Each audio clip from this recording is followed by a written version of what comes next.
Selamat pagi semuanya. Assalamualaikum warahmatullahi wabarakatuh. Waalaikumsalam warahmatullahi wabarakatuh. Selamat datang di Penlat 1 KKN tahun 2021 Merdeka Belajar UNESA. Perkenalkan, saya Dian Ayu Larasati, dosen pembimbing lapangan yang akan menemani saudara selama menjalankan proker KKN. Selamat datang kepada mahasiswa yang KKN di wilayah Mojokerto, ada Mojokerto 3 dan Mojokerto 4, kemudian ada Bojonegoro 2, lalu ada Aceh Besar 1. Ini tadi ada beberapa mahasiswa yang izin, ada 2 mahasiswa yang izin. Yang pertama karena sedang dalam kondisi berduka, ibunya wafat, kemudian yang satunya sedang dirawat di rumah sakit sehingga belum bisa mengikuti kegiatan Penlat. Baik, langsung saja kita mulai.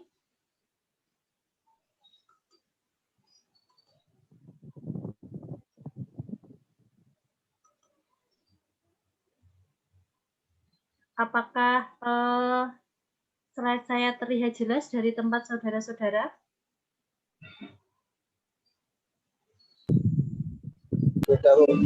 Jelas, Bu.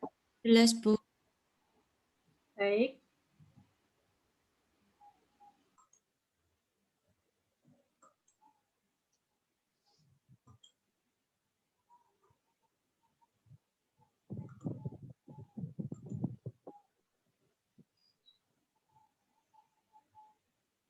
Penlat ini nanti kurang lebih akan berlangsung sekitar 1-2 jam sesuai dengan kebutuhan saudara-saudara. Baik, kita akan mulai.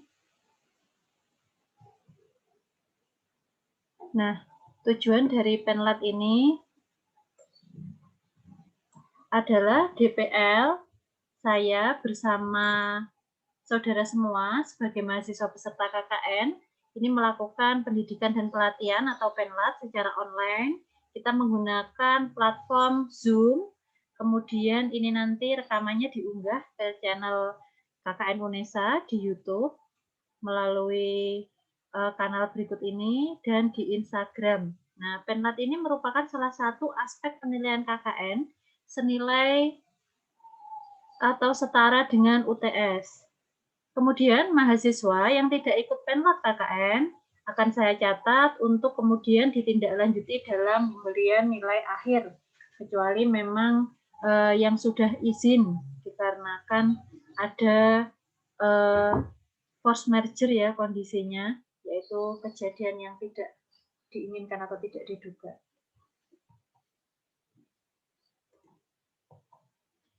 Baik, berikut ini adalah channel YouTube KKN. Nah, ini adalah mahasiswa, saudara-saudara semua, ini wajib untuk melakukan subscribe di channel YouTube KKN UNESA. Kemudian, mahasiswa juga wajib untuk melakukan follow ke akun Instagram KKN UNESA. Jadi, saudara silahkan subscribe dan follow akun Instagram KKN UNESA, karena di situ akan terdapat banyak sekali informasi-informasi terkait pelaksanaan KKN pada masa pandemi ini, terutama untuk KKN di tahun 2021. Nah, berikut ini adalah model KKN Merdeka Belajar. Nah, KKN Merdeka Belajar ini dilaksanakan selama kurang lebih 1 semester, kemudian bertujuan untuk meningkatkan taraf hidup masyarakat akibat dampak COVID-19 melalui yang pertama proyek kemanusiaan, kemudian kegiatan kewirausahaan, program proyek desa, asistensi mengajar di satuan pendidikan, dan kemudian proyek independen. Nah, satu kelompok KKN ini hanya memilih salah satu tematik saja. Jadi ini yang perlu diperhatikan ya, satu kelompok hanya satu tema. Nah, kemudian dilaksanakan secara kolaboratif atau berkelompok, satu kelompok ini menentukan satu desa atau mitra. Nah, kemudian DPL dan mahasiswa menentukan desa saat penlat. Jadi ini kita bersama-sama menentukan di mana desa yang akan saudara nanti pilih untuk pelaksanaan KKN. Jadi jika saudara memang sudah berunding secara berkelompok, kemudian kita juga ada grup WhatsApp, nanti kita bisa berunding di situ untuk kemudian memilih di desa mana yang akan menjadi sasaran KKN kita. Nah, berikut ini adalah jadwal KKN. Maaf, ini tipe ya, tahun 2021.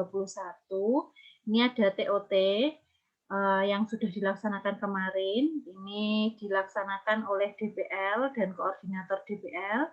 Kemudian ada Penlat 1, ini hari ini tanggal 20 Februari. Ini oleh DPL dan mahasiswa. Kemudian ada Penlat 2, itu minggu depan, tanggal 27 Februari. Ini juga kita laksanakan bersama, jadi antara DPL dan mahasiswa peserta KKN. Lalu pemberangkatan pada tanggal 23 Februari, ini UNESA memberangkatkan 5.609 peserta KKN yang tersebar di seluruh Indonesia. Termasuk hari ini ada peserta KKN Bimbingan Budian dari Aceh Besar. Selamat datang ya, ada 2 orang. Kemudian supervisi KKN ini dilaksanakan pada tanggal 12 hingga 16 April 2021. Ini dilakukan oleh DPL dan koordinator DPL. Lalu ada Monef KKN tanggal 24 sampai 28 Mei tahun 2021, ini oleh pejabat UNESA. Kemudian ada seminar hasil KKN pada tanggal 14 Juni 2021. Ini oleh DPL, mahasiswa, atau perangkat desa, atau mitra. Jadi ini ada seminar hasilnya saat selesai melaksanakan proker atau program kerja. Nah, pada pendidikan dan pelatihan, ini kita, mahasiswa dan DPL ini melakukan penlat secara online. Pendidikan dan pelatihan mahasiswa ini dilakukan 2 kali. Gunanya adalah yang pertama menyusun proposal program bersama DPL, yang kedua adalah menyusun logbook kegiatan dari tanggal 23 Februari hingga 15 Juni 2021. Ini bersifat ongoing ya, jadi pengisian logbook ini bisa dicicil, artinya setiap selesai melaksanakan kegiatan baru diisi, itu tidak apa-apa. Kemudian selanjutnya adalah menyusun materi program yang akan dilaksanakan. Lalu revisi proposal, kemudian proposal dikumpulkan pada penlat kedua atau pada tanggal 27 Februari dan diunggah ke SIM KKN. Nah, selanjutnya mahasiswa menerima topik KKN, spanduk, dan umbul-umbul. Nah, ini pendistribusiannya ini biasanya menggunakan paket ya, JNT, JNE, dan sebagainya. Jadi nanti akan dimintain alamat salah satu mahasiswa yang sebagai koordinator, nanti pihak penyelenggara KKN, UNESA akan mengirimkan atribut tersebut ke alamat perwakilan mahasiswa. Nah, berikut ini ada penerimaan mahasiswa. Nah, mahasiswa ini akan mulai KKN di tempat masing-masing pada tanggal 23 Februari 2021. Untuk perizinan dan lain-lain ini sudah diuruskan mulai dari provinsi, kabupaten, dan kota. Nah, kemudian mahasiswa mengenakan jaket alma mater dan pakaian rapi dalam berkegiatan KKN. Tidak lupa protokol kesehatan karena kita sekarang dalam era pandemi COVID-19. Kemudian bisa melakukan koordinasi sesama kelompok dengan mengikuti protokol kesehatan, ini tetap penting. Kemudian bisa bertegur sapa dengan pihak yang berwenang dengan mengikuti protokol kesehatan. Nah, berikutnya adalah pelaksanaan program. Ini mahasiswa di lokasi selama 23 Februari hingga 15 Juni, kurang lebih memakan waktu sekitar 4 bulan. Nah, mahasiswa ini harus melakukan koordinasi dengan Kades, staf, dan tokoh masyarakat untuk menyampaikan program dengan memperhatikan tata krama dan tetap menjaga protokol kesehatan. Kemudian mahasiswa melaksanakan program dan mengunggah logbook dan foto kegiatan di SIM KKN setiap hari. Jadi dicatat ya, setiap hari. Kemudian setiap kelompok akan diberi nomor akun untuk masuk ke SIM KKN. Nah, dosen pembimbing ini nanti secara online di SIM KKN melalui akun SSO mengisi kolom saran DPL. Kemudian mahasiswa melaksanakan program sesuai dengan program yang telah disusun bersama DPL. Jadi program yang disusun selama 1 minggu ini nanti aplikasinya di masyarakat harus sesuai dengan proposal. Berikut ini ada pelaksanaan proyek kemanusiaan. Nah, salah satunya adalah mitigasi bencana. Nah, mitigasi bencana itu kita bisa mengembangkan pengetahuan, keterampilan, dan nilai praktik mitigasi bencana, baik melalui sosialisasi maupun penyediaan gambar-gambar yang dipasang di tempat-tempat strategis, misalnya di perempatan, kemudian di jalan utama, bisa menggunakan banner, spanduk, dan lain-lain. Kemudian mengurangi resiko bencana alam yang merupakan serangkaian peristiwa bencana yang disebabkan oleh faktor alam, yaitu berupa gempa, tsunami, gunung meletus, banjir, kekeringan, angin topan, tanah longsor, dan lain-lain. Nah, kemudian bisa juga dengan cara sosialisasi untuk mengurangi resiko bencana sosial yang merupakan suatu bencana yang diakibatkan oleh manusia, seperti konflik sosial, penyakit masyarakat, dan teror. Jadi ini sosialisasi ini bisa saudara buat dan saudara rencanakan dari sekarang. Misalnya karena sekarang kita sedang menghadapi masa pandemi, kamu pelaksanaan proyek kemanusiaan mitigasi bencana ini ya arahnya ke pandemi, karena pandemi ini termasuk dalam bencana non-alam, yaitu terjadinya wabah penyakit secara menyeluruh di seluruh dunia. Kemudian karena adanya pandemi ini, mungkin kalian bisa membuat program cuci tangan, alat cuci tangan massal, kemudian atau sosialisasi cuci tangan yang baik dan benar, kemudian sosialisasi protokol kesehatan dengan menggunakan gambar. Kemudian ada lagi patologi sosial. Nah, ini tujuannya adalah mengembangkan pengetahuan, keterampilan, mendeteksi penyakit sosial, dan melakukan sosialisasi dampak bahaya penyakit sosial. Nah, patologi sosial ini meliputi physiological variable, yaitu sifat membantah, susah diatur, merasa kurang dihargai. Kemudian ada school perform, yaitu anak yang bermasalah di sekolah dengan tingkah lakunya, misalnya pembolos, bandel, dan seterusnya. Kemudian ada home adjustment yaitu kurangnya interaksi dengan orang tua dan saudara, kurang disiplin dalam dan pengawasan, misalnya kabur dari rumah. Saya rasa ini kasus ini cukup jarang ya kalau terjadi di pedesaan, tapi ya ada saja. Kemudian drug dan alcohol use, yaitu penggunaan alkohol dan obat. Anak yang sudah mulai memakai alkohol apabila orang tuanya mempunyai riwayat memakai alkohol. Nah, ini mungkin kejadian-kejadian unik ini ditemukan di desa tempat saudara KKN.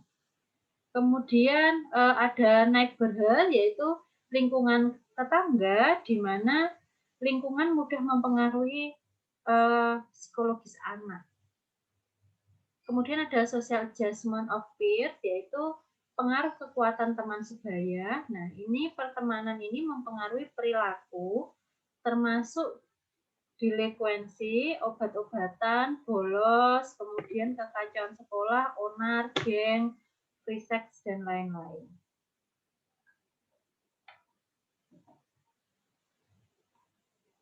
Nah, berikutnya ada pelayanan sosial. Ini meliputi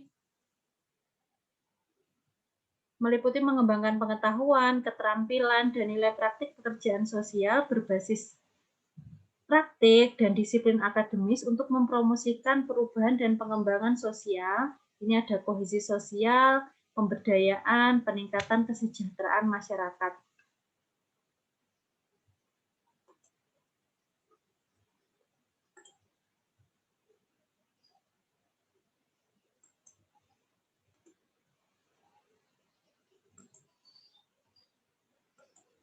Nah, di pelayanan sosial ini mungkin kita bisa banyak ya membuat proker di sini karena memang biasanya kita juga dibekali oleh cukup pengetahuan untuk bagaimana bisa terjun ke masyarakat untuk mengembangkan pengetahuan, keterampilan, dan nilai praktik pekerjaan sosial ini banyak sekali karena kita memang skill-nya sudah memiliki ya. Ini pemberdayaan masyarakat juga saya pikir nanti akan bisa menghasilkan program yang baik. Misalnya melatih masyarakat untuk membuat suatu produk, kemudian melatih masyarakat untuk melakukan keterampilan tertentu sehingga penambahan nilai suatu barang dan penambahan nilai jasa karena memiliki skill yang bertambah, itu kita bisa melakukan di situ.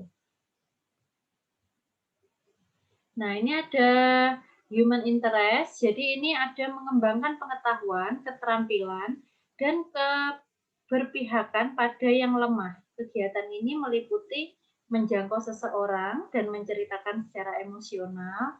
Jadi mungkin kalau di masyarakat itu ada kasus-kasus tertentu yang tidak terselesaikan, mungkin saudara sebagai mahasiswa KKN bisa membantu untuk memediasi dengan pihak yang bersangkutan, misalnya dengan pihak desa dan lain-lain.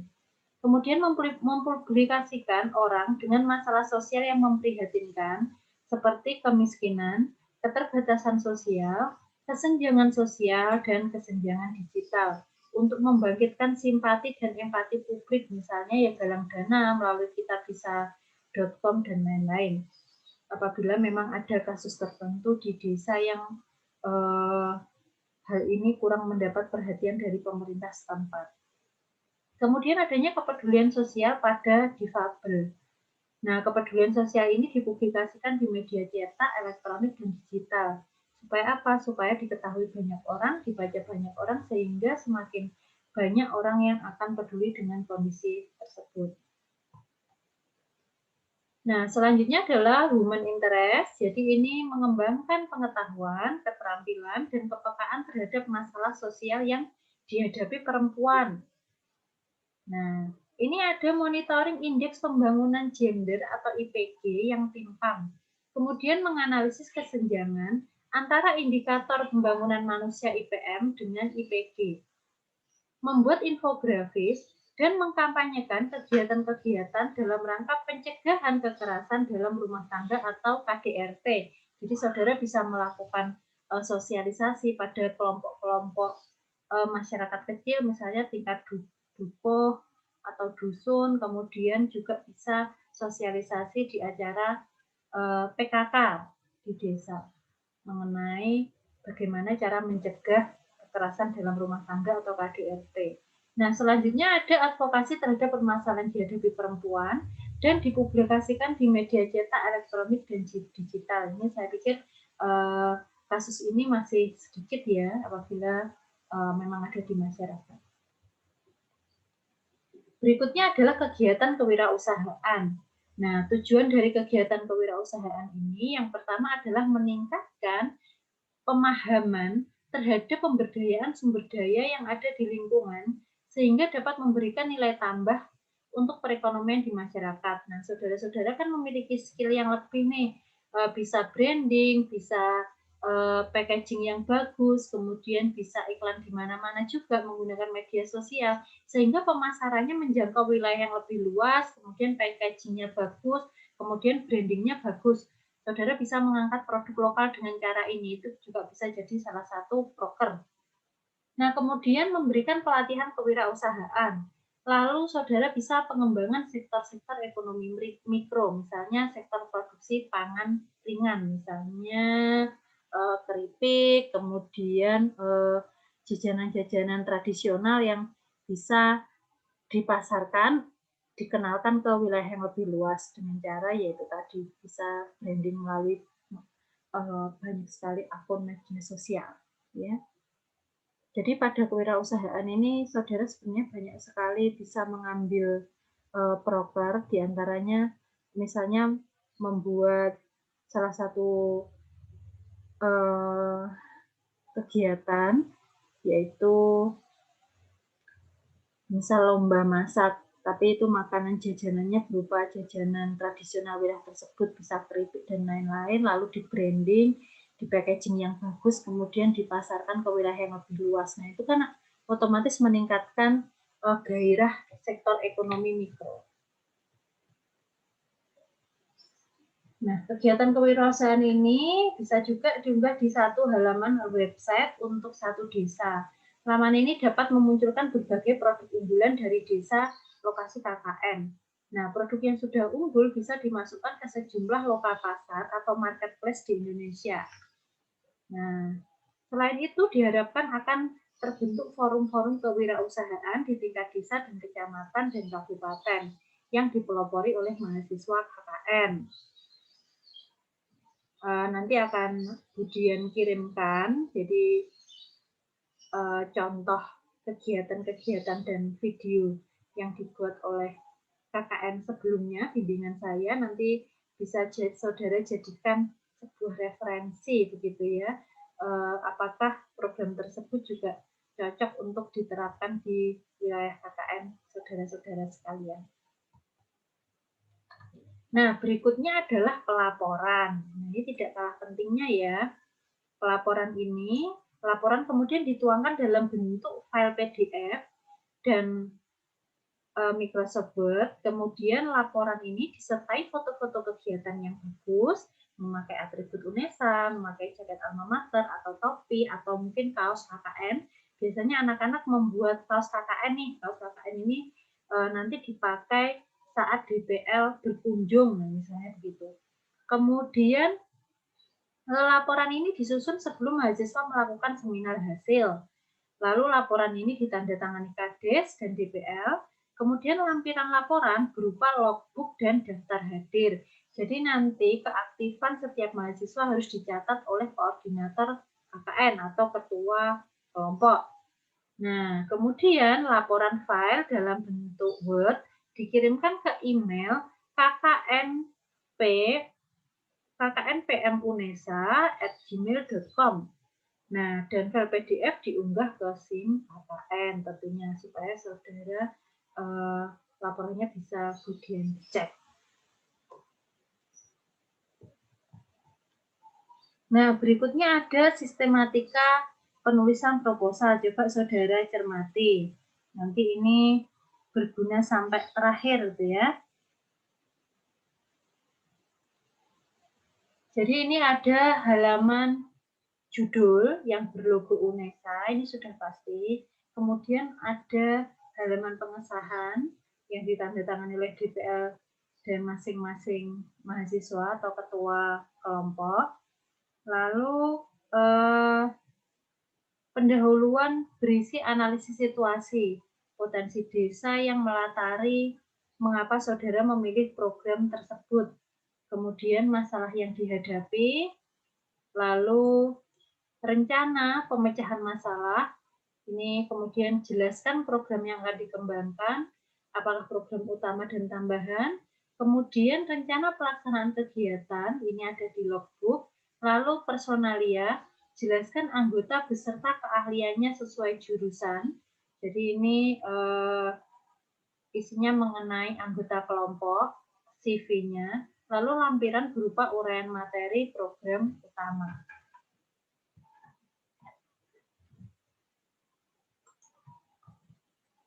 Nah, berikut ini adalah sistematika laporan.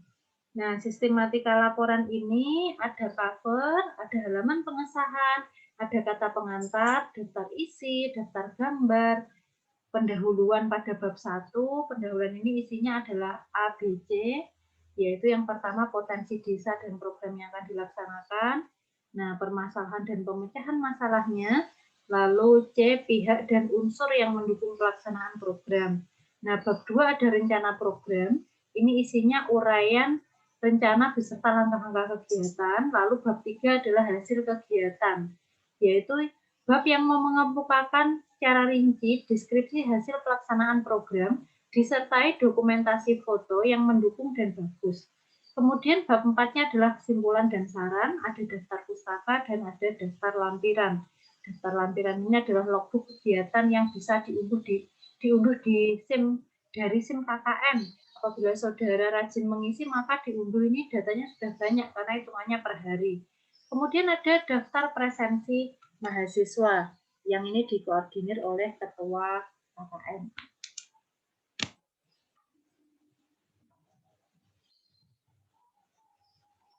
Baik, berikutnya adalah seminar hasil KKN.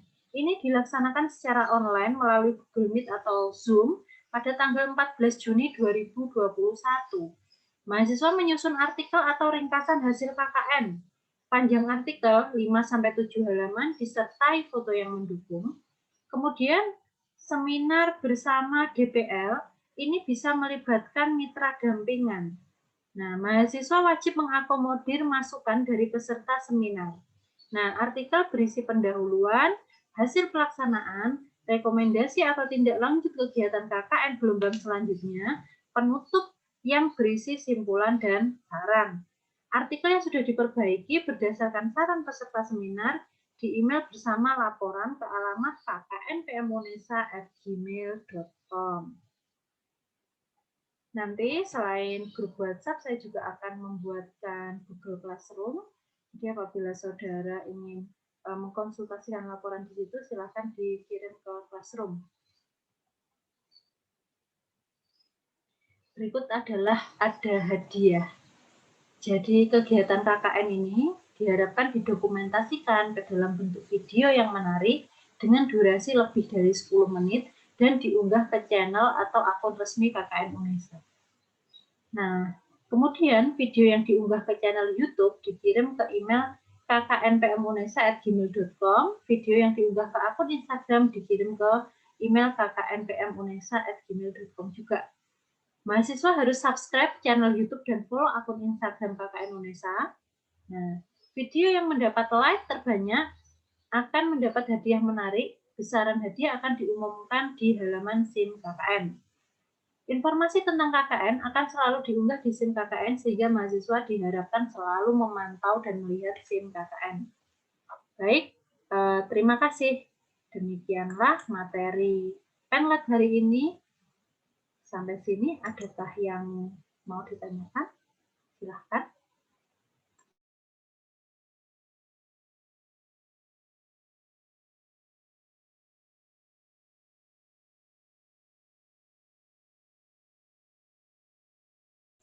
Ketua KKN sudah menentukan desa di mana akan KKN?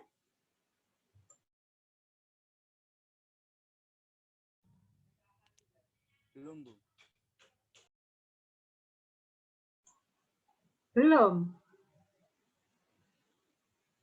Bojonegoro, apakah sudah menentukan desa KKN? Kalau desa belum. Kalau desa belum. Oke, yang sudah? Kelompok berapa yang sudah? Ketuanya silahkan.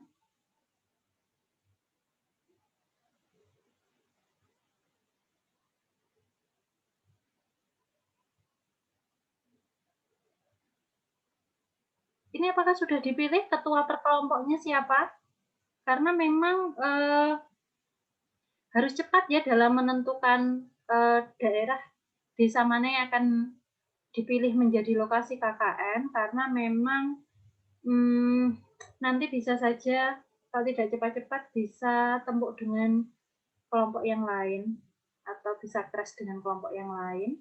Jadi kita harus bergerak cepat karena besok itu sudah tanggal 23 itu penurunan mahasiswa ke lokasi KKN gitu ya. Selain ketua KKN, mohon partisipasi dari seluruh anggota KKN untuk segera berkomunikasi dengan pihak desa. Jadi tidak saling menunggu begitu. Sampai sini adakah pertanyaan? Jangan sampai saat penurunan ke tempat KKN nanti bingung. Ya. Silahkan.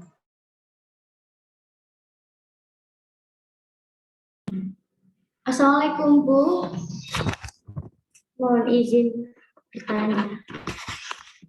Ini untuk desanya dipilihkan saat ini juga atau gimana Bu? Soalnya dari kelompok 1 kita sudah itu ada 3 daerah tapi belum fix Bu. Ada daerah Jatirejo sama Gondang. Itu. Ada daerah mana Mbak Diana? Mohon maaf, Jatirejo dan mana tadi? Jatirejo sama Gondang. Oh, kelompok 3, mohon maaf. Ya, silahkan dipilih salah satu. Menurut musyawarah kelompoknya setuju di daerah mana yang sekiranya mudah dalam aksesibilitas, kemudian juga berkomunikasi dengan penduduk dan perangkat desa di wilayah tersebut yang memiliki potensi yang perlu dikembangkan memang di desa tersebut. Udah bagus ya, kelompok 3 ya, dari kelompok 3 Bojonegoro ya ini ya? Mojokerto. Oh, Mojokerto. Oke, Mojokerto. Ya, ya. Kelompok satunya, Mojokerto, silahkan.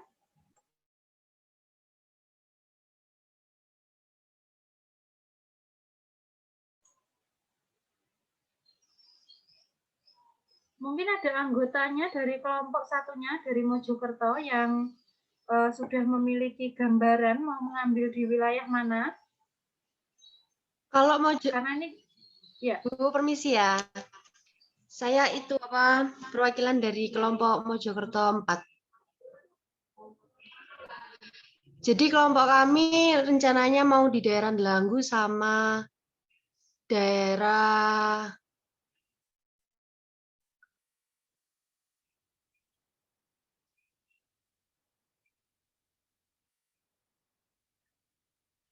sebentar Bu. Tapi rencananya mau di daerah Delanggu Bu. Tapi masih belum tahu Delanggu yang bagian desanya belum tahu. Baik, segera dicari. Kalau saran dari Budian ya, kalau memang saudara ingin mengembangkan misalnya pariwisata ya, ambil daerah-daerah yang memiliki potensi wisata. Misalnya dulu saya membimbing mahasiswa di Kabupaten Tulungagung, mereka sengaja memilih desa yang memiliki wisata pantai. Jadi akhirnya membuat membuat video dan peta mengenai potensi desa itu hasilnya bagus. Jadi nanti akan di masing-masing kelompok akan saya kirimi link kualitas video-video yang dibuat oleh mahasiswa bimbingan saya dulu. Jadi nanti bisa dilihat sebagai sumber referensi. Gitu. Nah, dari Bojonegoro. Halo Bojonegoro, bagaimana dengan Bojonegoro? Ya, silakan. Iya Bu, mohon maaf dari kami belum ada gambaran buat desanya ya Bu. Kalau belum ada gambaran, terus bagaimana ini solusinya? Iya. Soalnya Ini yang tahu wilayah Bojonegoro kan kelompok Bojonegoro ya. Jadi iya, nanti, silahkan dirundingkan. Allah kalau nggak siang ini besok pagi kita mau ketemu dulu. Kiranya rencananya udah lama gitu. Makasih Bu. Oke, baik. Bojonegoro segera rapatkan barisan. Kemudian Aceh. Halo Aceh. Halo Bu. Iya. Aceh? Untuk Aceh saya Iya. masih bingung sih Bu, karena teman saya yang satunya itu kan jaraknya kita beda. Terus dia lagi off, jadi belum bisa dirundingkan. Oh begitu. Ya, Kalau di desa tempat tinggalmu bagaimana? Boleh sih Bu, tapi belum dirundingkan sama orang teman saya satunya. Oke. Saya tunggu secepatnya ya. Semoga bisa segera ketemu desanya untuk Bojonegoro dan ini ya untuk Aceh. Jadi kalau di Bojonegoro itu sebetulnya banyak ya wilayah-wilayah yang memang butuh sentuhan mahasiswa KKN gitu ya. Salah satunya misalnya di wilayah desa-desa yang ada di Dander itu loh. Nah, di situ kemudian di Kecamatan Gondang itu kan masuknya Bojonegoro juga ya, yang tengah-tengah hutan itu. Nah, mungkin perlu dikembangkan di situ. Nah, atau saudara punya pilihan lain, misalnya di Bojonegoro yang dekat Pantura dan seterusnya. Monggo silahkan. Baik, ada pertanyaan lagi dari saudara-saudara?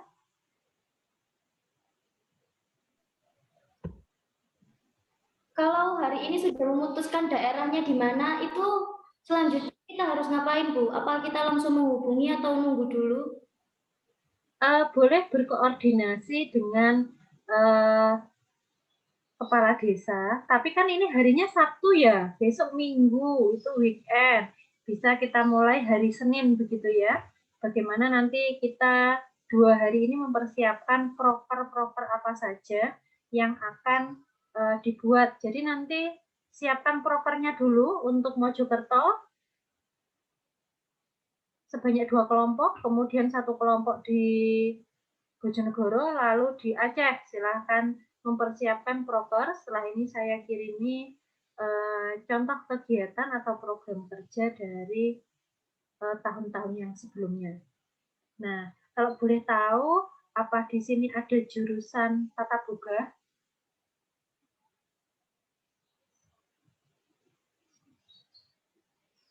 Tidak ada ya. Jurusan ilmu komunikasi?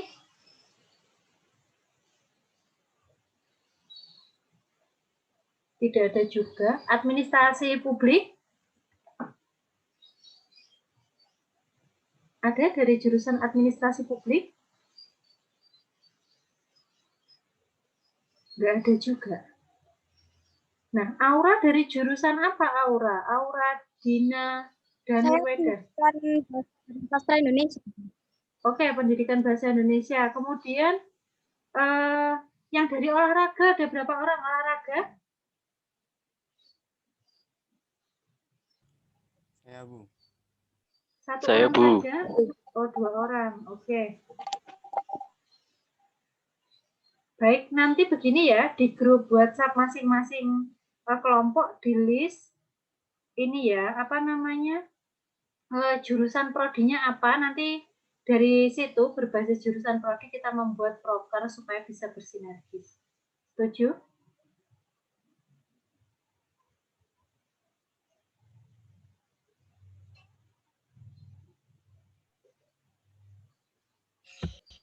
Sebelumnya mohon maaf Ibu, mau bertanya Ya, silahkan Rivaldi. mengenai lokasi KKN Ibu. Kan kelompok 4 itu kan ada lokasi KKN. Mohon maaf Ibu, kan sebelumnya anak-anak dari kelompok itu kan sudah rembukan Ibu Ya, untuk memilih lokasi KKN yang ada di desa di Kecamatan Delanggu. ya. Jadi itu kan di desa itu kan desanya itu sudah ditentukan dari ya UNESA. Apa kita itu milih sendiri Ibu? Boleh memilih sendiri. Oh, bisa memilih sendiri. Baik Ibu, terima kasih. Ya, sama-sama. Baik, ada pertanyaan lagi? Saya ingin bertanya, Bu. Ya, silahkan Akbar. Itu kan apa namanya itu? Kan KKN-nya dimulai dari 23 Februari sampai Juni. Ya. Lah itu yang benar itu KKN-nya sistematisnya bagaimana ya, Bu? Karena kan dulu katanya Pak Soleh yang dari tim ketua KKN itu, pusat KKN, katanya itu KKN-nya online. Terus kok di apa namanya PowerPoint yang tadi Ibu jelaskan, kok di situ terketik apa namanya mahasiswa harus berada di desa masing-masing lah. Berarti kan secara tidak langsung kita setiap harinya nanti harus berada di desa tersebut. Mulai dari besok Senin sampai setelah hari raya itu di pertengahan Juni itu. Nah itu sistematisnya bagaimana ya Bu? Karena kan juga di sini kan saya kan Mojokerto sendiri juga kemungkinan dari kelompok kami kan mengambil daerah Jatirejo dan Gondang, yang mana daerahnya kan banyak yang di pojok-pojok juga, maksudnya seperti Ngorot, Trawas, Dawar kan jauh-jauh.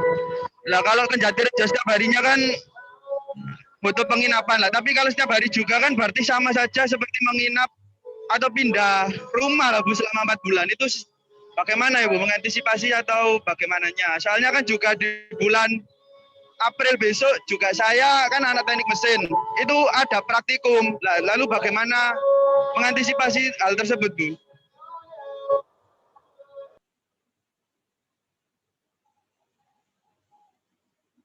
Nah, terima kasih Akbar. Akbar ini sepertinya sedang menghadiri hajatan ya. Jadi terdengar musik-musik. Ya, Ilham, jangan khawatir. Ini KKN-nya itu KKN daring, artinya tidak menuntut saudara untuk setiap hari berada di desa di mana tempat saudara memilih lokasi KKN. Jadi nanti bisa saat event-event tertentu saja, misalnya saat menjalankan program, sisanya bisa melalui daring. Jadi tidak setiap hari harus stay di tempat KKN. Begitu ya. Silahkan Akbar dilanjutkan untuk menikmati kudapan dan sajian di tempat hajatan ya. Iya Bu, mohon maaf Bu, ini saudara ada yang menikah Bu, jadinya ya. Rame Bu. Ya, sip. Oke, cukup jelas ya Akbar ya? Baik Bu, sudah cukup jelas Bu. Ya. Ada lagi pertanyaan? Jadi nanti sebisa mungkin kita membuat proker-proker yang memang efektif, efisien, dan tidak terlalu menghabiskan banyak waktu gitu untuk banyak waktu, tenaga, memforsir pikiran untuk menjalankan proker tersebut. Yang penting proker tersebut aplikatif dan bisa dinikmati langsung oleh masyarakat. Gitu ya prinsipnya. Ada lagi pertanyaan? Ya, silakan Ika. Ya, silakan. Itu kan tadi sudah dijelaskan desanya prokernya apa saja. Ya. Ini saya mau bertanya, apakah ada kriteria untuk desa, Bu? Bagaimana? Apakah ada kriteria khusus untuk desa? Kriteria khusus ya, kriteria khususnya sebenarnya sih tidak sih. Tapi yang penting desa itu yang dipilih sebagai lokasi KKN adalah layak gitu ya, layak untuk dikembangkan begitu. Dan memilih desa yang misalnya semi urban, artinya desa di pinggiran kota, itu biasanya kan mereka sudah maju ya secara infrastruktur, kemudian secara pemerintahan. Jadi sebaiknya memilih desa-desa yang memang sangat membutuhkan untuk dikembangkan potensinya, seperti itu. Ada lagi? Ini sepertinya ada yang nggak di-mute ya. Baik, Bu. Terima kasih. Ya. Baik, terima kasih. Jika tidak ada lagi pertanyaan, maka panlat hari ini Budian akhiri sampai di sini. Nanti kita lanjutkan diskusi melalui grup WhatsApp, dan nanti akan saya buatkan classroom untuk mengumpulkan proposal dan proker yang kita rencanakan bersama. Baik, terima kasih atas waktunya. Mari kita mulai bekerja dari sekarang. Tetap semangat, jaga kesehatan, jaga protokol kesehatan. Terima kasih. Wassalamualaikum warahmatullahi wabarakatuh. Sampai ketemu lagi. Waalaikumsalam warahmatullahi wabarakatuh. Waalaikumsalam warahmatullahi wabarakatuh. Assalamualaikum warahmatullahi wabarakatuh. Terima kasih, Bu. Terima kasih, Bu.